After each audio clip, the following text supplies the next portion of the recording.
played at home. How are you feeling 2 days out? Pretty excited.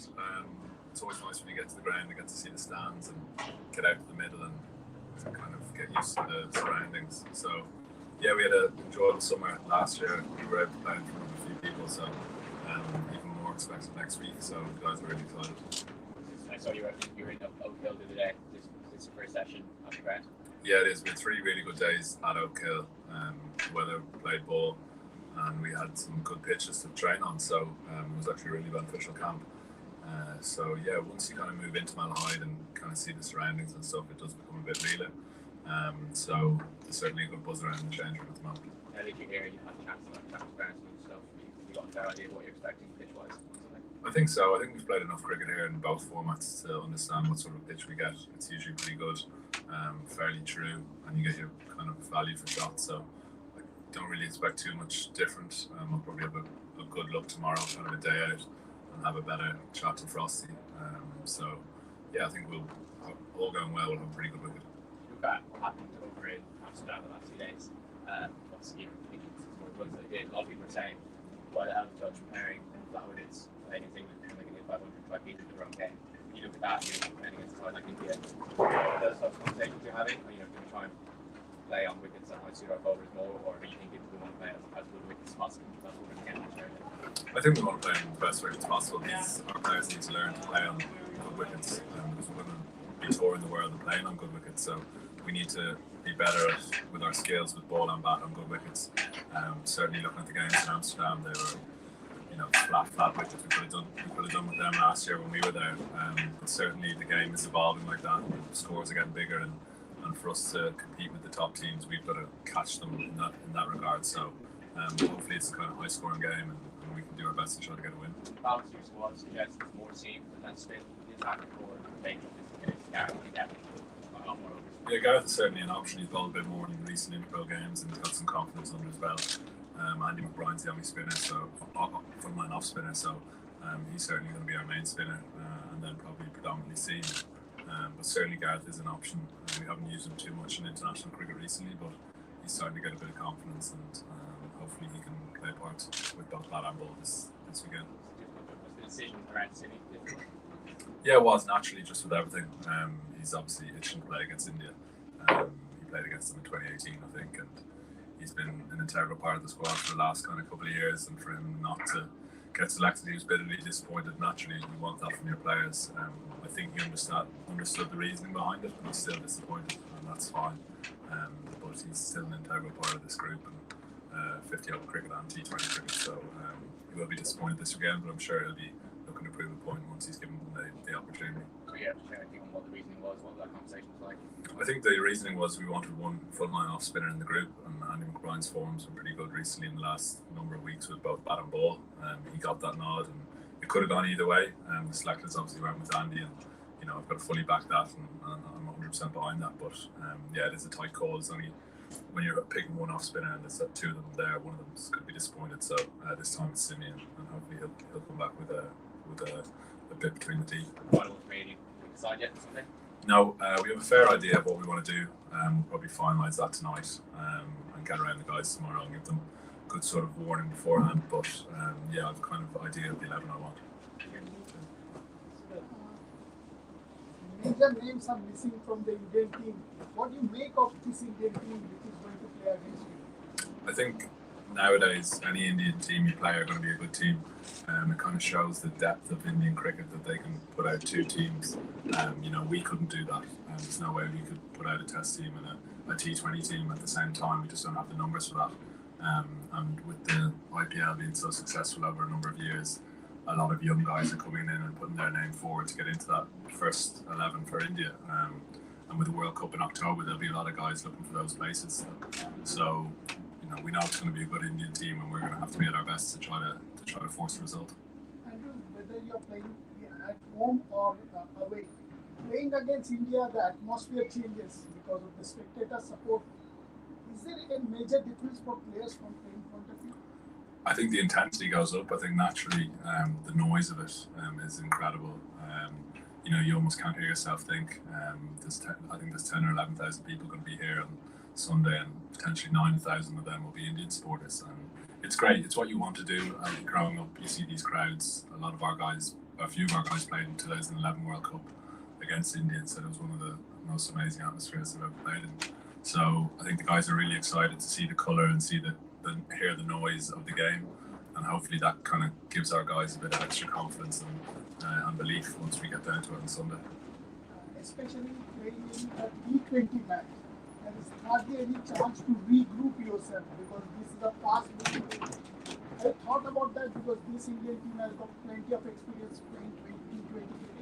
Yeah, it does happen fast. I think one of the main messages we always try to get, particularly to our bowlers, is to just take a minute and just kind of get your breath back, because it can happen so quickly and the ball can be flying all over the place, and sometimes you can just kind of rush into things. So we have to make sure that we're kind of take that moment to just gather ourselves in the important moments.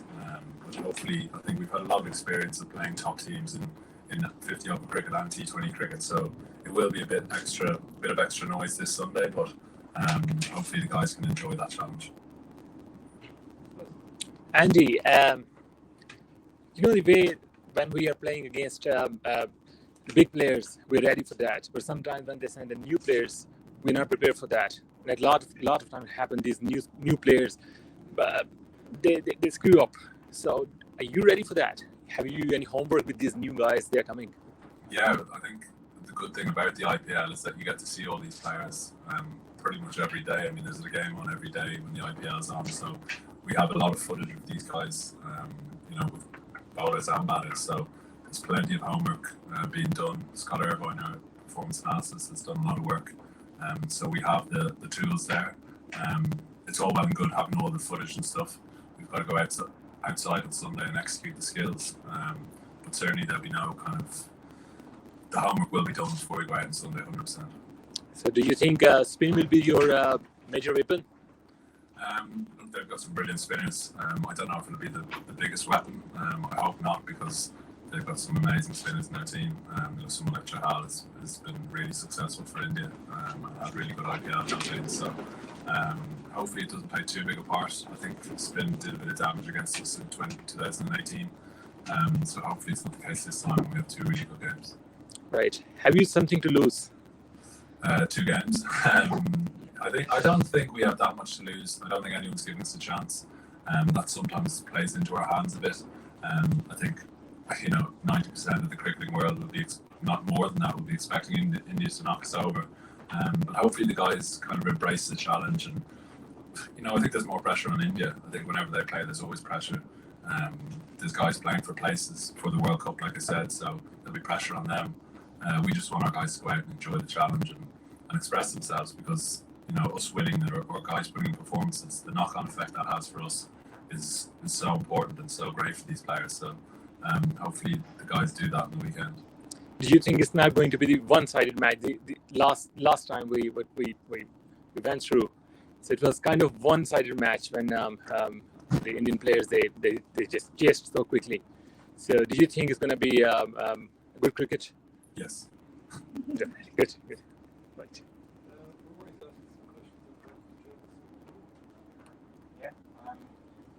So I think obviously this will be Heinrich Mann's first match. Coach, can you tell us a bit about sort of his impact and what he's brought to preparations?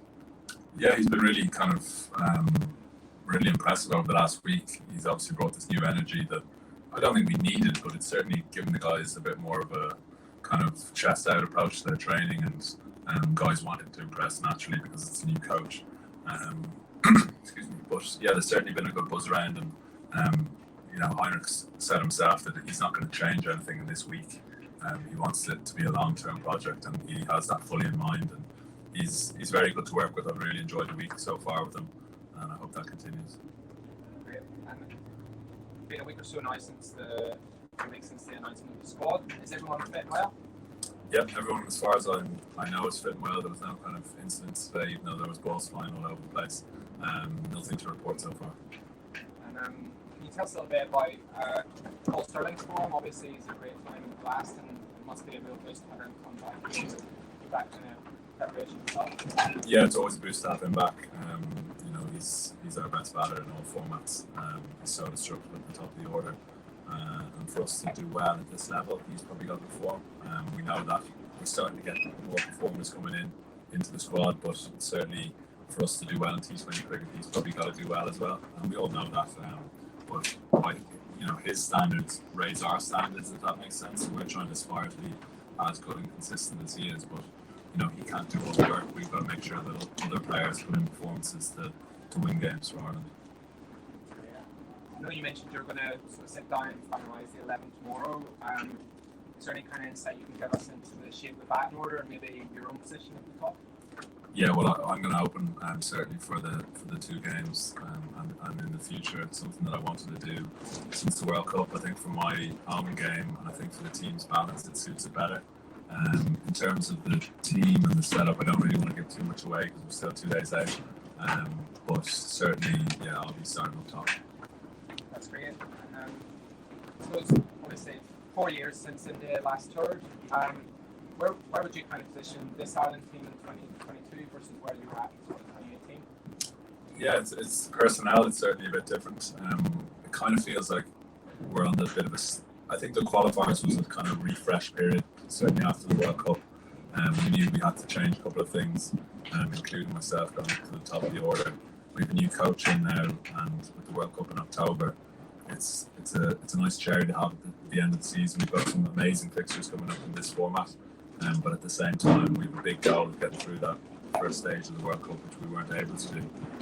So kind of feels like it's a new chapter with this team, and I certainly get that feel around the group, and some of the young guys are starting to become established players and are well-known players now, so hopefully they can kind of keep getting better and keep improving and keep winning games for us. So just one last question, and you've already touched upon it. I suppose with obviously Dublin being the frontline spinner, would it be fair to say that Brian, I'm not the frontline. I used to be. Sorry. Second. Pardon me.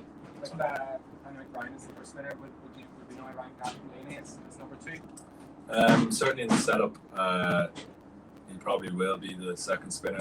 Sterling can obviously turn his arm over as well, and Harry Tector is also someone who can potentially, and George Dockrell, if he plays, can give us an option. But certainly in terms of more than an over, it's probably Gareth. Obviously, Scrabble all going well, those 4 overs, but we do have a couple of different options in the spin department. Yeah, just quickly, I mentioned the reorientation of the attack from the spin scene. Is that Heinrich's influence? Is that because you've got a World Cup in Australia? What do you think about conditions there? And a couple of other things going on there? Yeah, a bit of both. Heinrich certainly come in and said that he feels that in T20 cricket we only probably need one off spinner.